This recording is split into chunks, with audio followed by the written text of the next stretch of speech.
This is your news source evening bulletin for today, Friday, the 12th day of March in the year 2021. I'm Gordon Mosley. Here's what we're tracking tonight. The former Commissioner and Chief Executive Officer of the Lands and Surveys Commission, Trevor Ben, was today charged for misconduct in public office relating to the sale of government land at Ogle to an investor while he served as the head of the Lands and Surveys Commission. He was released on $200,000 bail. When Ben first arrived at the courthouse this morning, the police prosecutor was preparing to file a fraud charge of obtaining money by false pretense against him. But then it was found that the charge was improper and could not stand. The police prosecutor asked for a brief adjournment and returned to the court, filing instead a charge of misconduct in public office. The prosecution's case is that between the 1st of January 2018 and the 31st of March 2020, Mr. Ben acted improperly when, as head of the Lands and Surveys Commission, he allowed the lease of 6 acres of land to Janico Vide Industrial Engineering at the cost of $27 million. The prosecution is contending that although the land is state-owned, it did not fall under the Lands and Surveys Commission at the time. After the hearing, Ben told the media that the charge filed against him is a clear case of vindictiveness by the current government. He said it is foolish to be charged for bringing in money for the government. For ordinary Guyanese, without the access to an attorney at law, without access to proper care, medical and other care, and I believe now more than ever that our justice system needs rework, completely rework. I haven't had an opportunity to see it from the CID to the lockup to the court. There's a lot of work to be done to our justice system, and what this government has done to me is to make me more proactive, more resolved now to be an advocate for the people of Guyana. Oh yeah. I think this is vindictive witch hunting on the part of the government to destroy and besmirch the character of a professional black man. Yeah. I have worked all my life with international organizations and in many countries around the world, and I've never faced this. I don't understand how you could bring a charge that speaks to a man helping the government, bringing resources, revenue to the government, and you're charging him for bringing revenue to the government. It's a nonsensical charge, which they knew of and they had to change and bring a more nonsensical charge. Today is a sad day in the history and annals of Guyana, and the people of Guyana needs to do something about it. Yeah. Thank you. Trevor Ben was appointed to head the Lands and Surveys Commission under the APNU AFC administration. He has been credited with modernizing the government agency and getting it out of its financial woes. More news coming up in just a moment. Guyana, we've been through it all. But as a people we have weathered every storm and risen to every challenge. Because it is the people of Guyana that gives it its strength. all the people, regardless of race, class, or religion. We are one people, one strength. And now is our time. A time to rise. Together, we rise.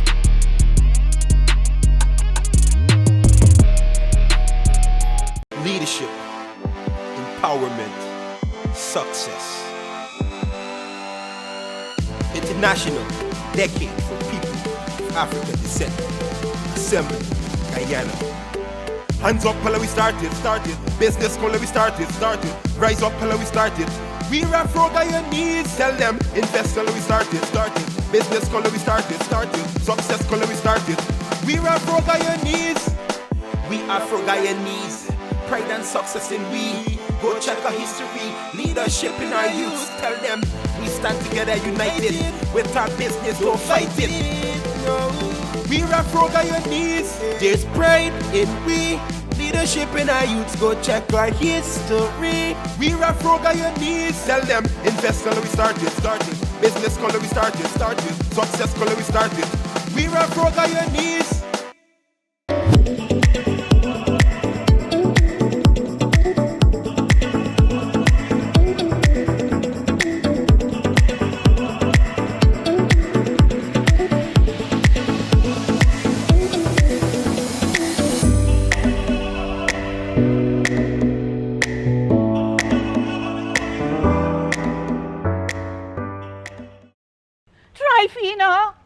could get yarning on today's pension day. I collect my pension and went to the market since the 23rd. How you mean? I tell you, Levy switched to lodgement. Since me last book finished, I switched. Oh, you join up a lodge? Was this lodgement? Oh, the NIS lodgement system allows pensioners to get their pension into their bank account. The money is paid into the account by the 23rd of the month, so you could withdraw it whenever you like. So wait, I ain't got to join no long line. Why you ain't tell me before? Told you, Cleo. When you go to submit your life certificate, ask them for the allotment application form. When you complete it and the bank verify it, then NIS is going to process it. After they process it, your money will be in your account. Well, all right, I join them now. And don't forget, when you're carrying your life certificate, ask them for the lodgement application form.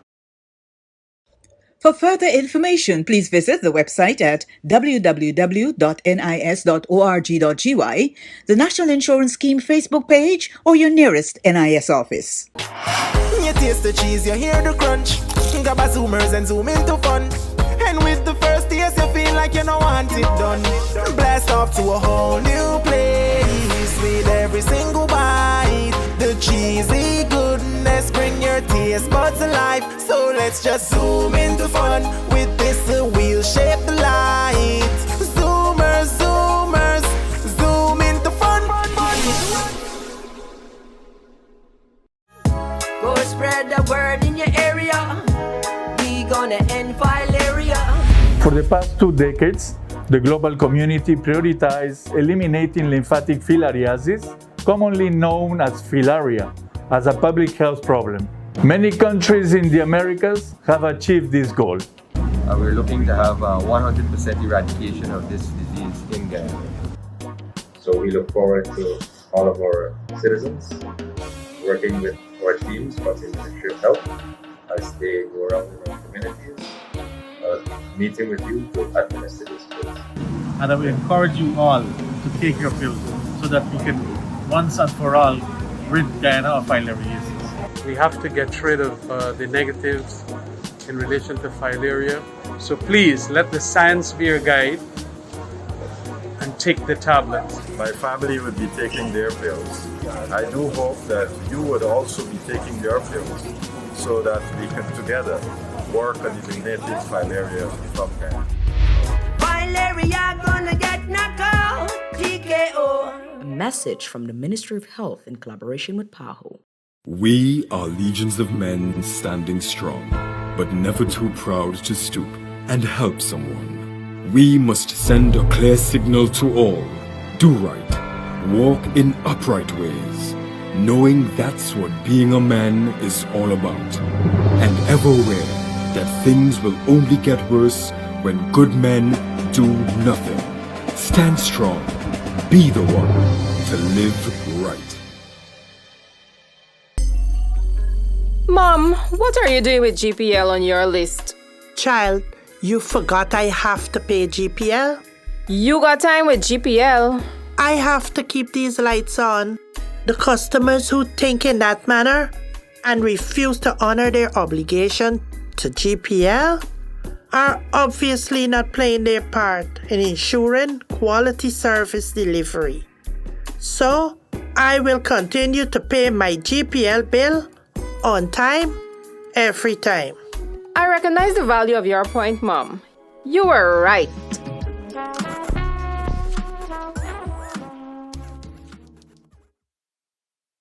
Hi, Region 5. I'm Dr. Nicholson, Regional Health Officer. This morning I took my filaria pills, actively participating in the MDA campaign, and I urge you to do the same when you see the pill distributors come to your homes.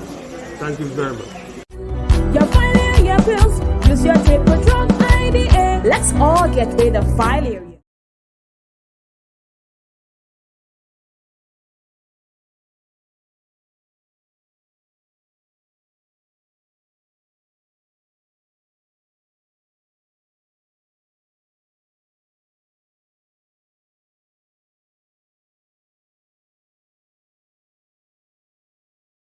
The family of the 10-year-old Sophia boy who was shot dead by bandits yesterday at the home of a businesswoman is still trying to come to grips with their loss.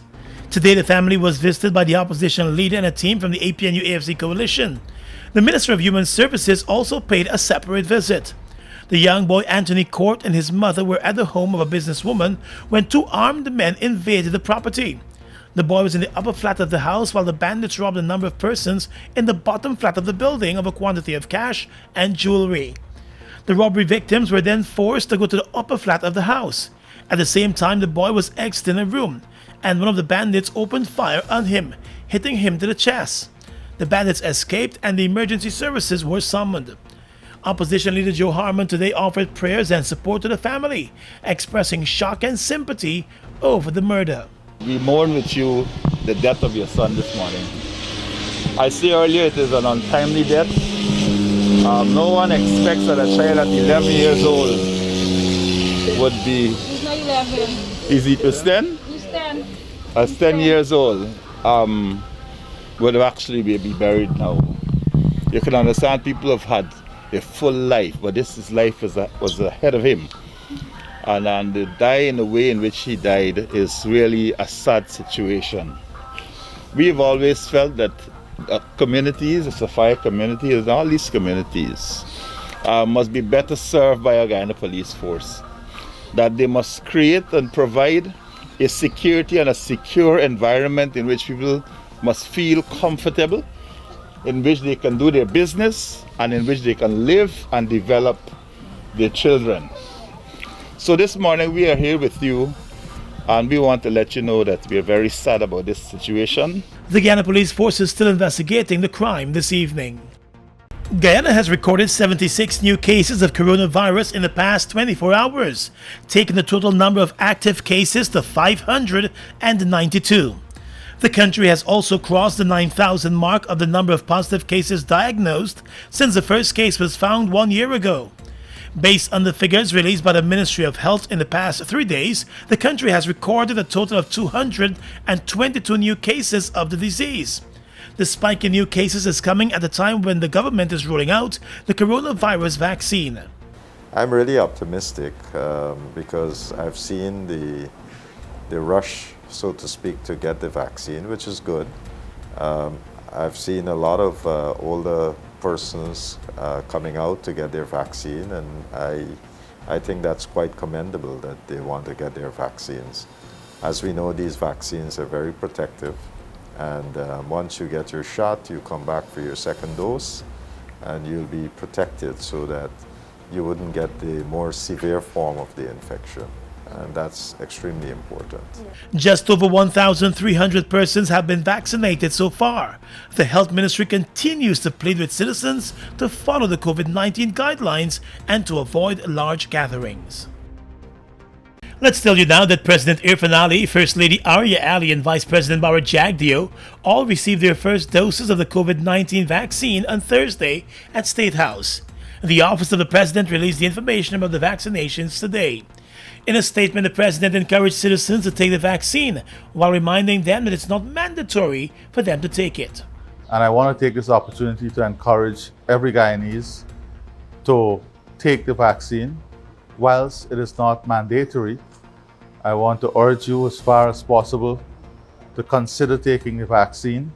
I'm sure that it will help us as we all work together in getting ahead of this pandemic. President Ali said as Guyana tries to beat the pandemic, it will become more important for citizens to be protected against the virus. He noted that his government is still pushing to have every citizen vaccinated by the end of the year. I also want to assure every Guyanese that we are sparing no resources in having every single Guyanese vaccinated before the end of the year. The president said the government will continue to explore every avenue to access additional vaccines. Guyana has so far received just over 100,000 vaccines, and another 100,000 are expected in the coming weeks. 5 police officers have been sent on administrative leave as the Special Organized Crime Unit continues to probe the alleged disappearance of $300 million from the Finance Department of the Guyana Police Force. The 5 officers who have been sent on leave include senior officers. Sources with knowledge of the probe have indicated that the issue may be related more to a misuse of funds or poor accounting of funds rather than theft. The police force in a statement today said the investigation and an audit of the finance department are ongoing. According to the police, those found to have committed any illegality will face the full force of the law. While the probe is ongoing, a number of senior officers believe it was started to target specific senior police officers. Some officers have indicated that the force has been turning a blind eye to other complaints of misuse of funds and fraudulent requests for payments by some senior officers. Just recently, an anonymous letter was sent to the Police Service Commission detailing several other alleged incidents of financial impropriety within the Guyana Police Force. The Civil Defense Commission has issued a flood warning this evening, advising that several weather conditions will continue to prevail for the rest of the evening and over the next few days. According to the CDC, an above normal high tide advisory is in effect, and that advisory will continue until next Thursday. In addition, the current rainfall will continue for the next 12 to 24 hours and will ease over the weekend. The conditions could result in flooding, and residents of low-lying and riverine areas and those flood-prone areas are advised to take precautions against flooding. The CDC said persons who live in riverine and low-lying communities in regions 2, 3, 4, 5, and 6 should exercise precautionary measures to minimize damage to properties and prevention of any health hazard. Residents are also being advised to take action if they notice any sea defense breaches, and they should also assist in placing sandbags where needed. Regional Democratic Councils, Neighborhood Democratic Councils, and the municipalities in high-risk regions, as well as Gaisuco, are being asked to be vigilant and take proactive measures to ensure all sluices, cokers, and pumps are operable to minimize the impact of any possible flooding. Guyana, we've been through it all. But as a people, we have weathered every storm and risen to every challenge. Because it is the people of Guyana that gives it its strength. All the people, regardless of race, class, or religion. We are one people, one strength. And now is our time. A time to rise. Together, we rise.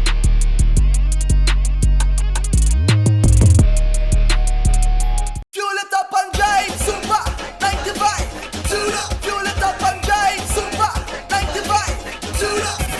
Protect your fuel system, boy.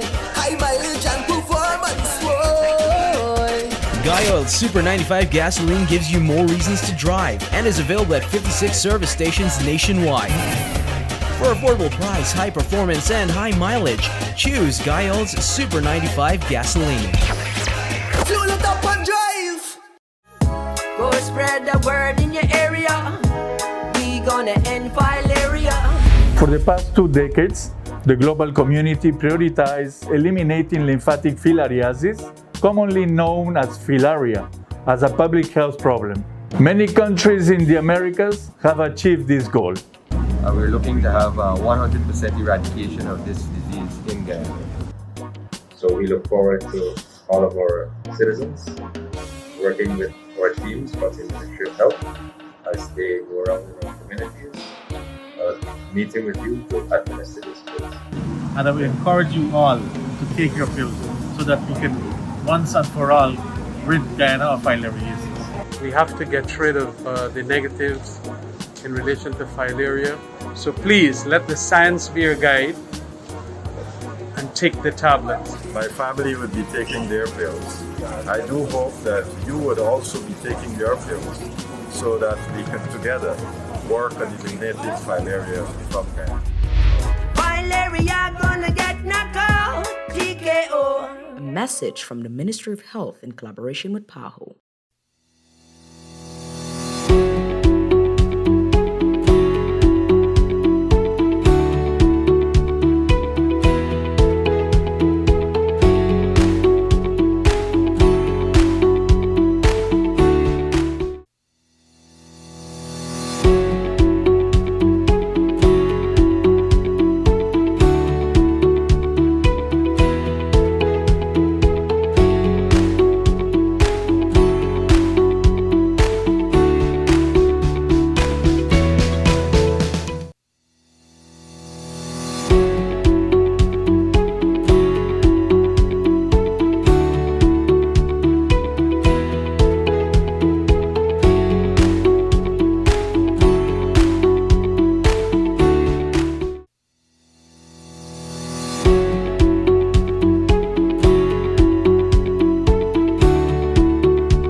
pill this morning, and I encourage all residents of my Cooperability Region 5 to take the pill. Filaria, just take the pill. Come on, join in. Your filaria pills. Use your paper drug IDA. Let's all get rid of filaria. Due to the impacts of the global pandemic, COVID-19 across our nation, essential organizations like us have chosen to adopt innovative approaches to meet the emerging needs of our customers while protecting our employees. Here are some quick tips to make managing your GPL bill easier while we practice social distancing. To register for electronic billing, you can use the e-billing tab on your website. To access your bill balance, you can use 4 options: the website live chat at gpl.net, the online inquiry on our website under billing, SMS freedom by texting your GPL reference number to 624-0400 or 608-8400, or call our call center at 226-2600. A message from the Guyana Power and Light Incorporated. Across the region right now, Barbados Today reports that one of the island's leading hoteliers is sounding the alarm that 2 of his hotels could close in the coming months for an indefinite period, and that Barbados could continue to witness a very depressed tourism product if steps are not urgently taken to ease COVID-19 measures and ensure improvements in the tourism industry by November. The owner of the 130-room all-inclusive Sugar Bay Barbados Beach Resort, Gordon Seal, suggested that there needed to be some easing of the protocol soon, including the length of time a visitor was required to wait in quarantine for the results of a second COVID-19 test.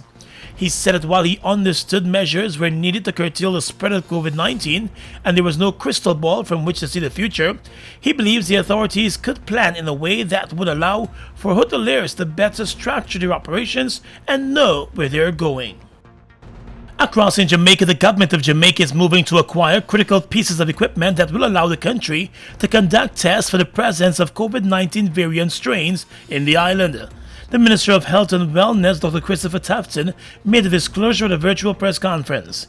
He confirmed the presence of the UK variant of the virus in the island, following the testing of samples by the Caribbean Public Health Agency. The Health Minister said that of the samples sent to CARF, 7 were confirmed positive for the UK variant. The 7 positive samples, which were taken from persons with no travel history, came from different parts of the island. Tufton said the samples of confirmed COVID-19 positive cases were randomly selected in January and the results were received in March. He said it will cost approximately $60 million to acquire the new equipment, which will be launched at a public health laboratory. And finally tonight, international news. The BBC reports that countries should not stop using the AstraZeneca COVID-19 vaccine over fears that it causes blood clots, as there is no indication that that's true, the World Health Organization has said. Bulgaria, Denmark and Norway are among the countries that have paused its use. But earlier today, WHO spokeswoman said there was no link between the vaccine and an increased risk of developing a clot. Margaret Harris said it was an excellent vaccine and should continue to be used. Around 5 million Europeans have already received the AstraZeneca vaccine. There have been about 30 cases in Europe of some persons developing blood clots after the vaccine was administered. There were also reports that a 50-year-old man had died in Italy after developing deep vein thrombosis. The WHO is investigating the reports, but no causal relationship had been established between the shot and the health problems reported. And that's your News Source Evening Bulletin for tonight. I'm Gordon Mosley, encouraging you to continue to be safe.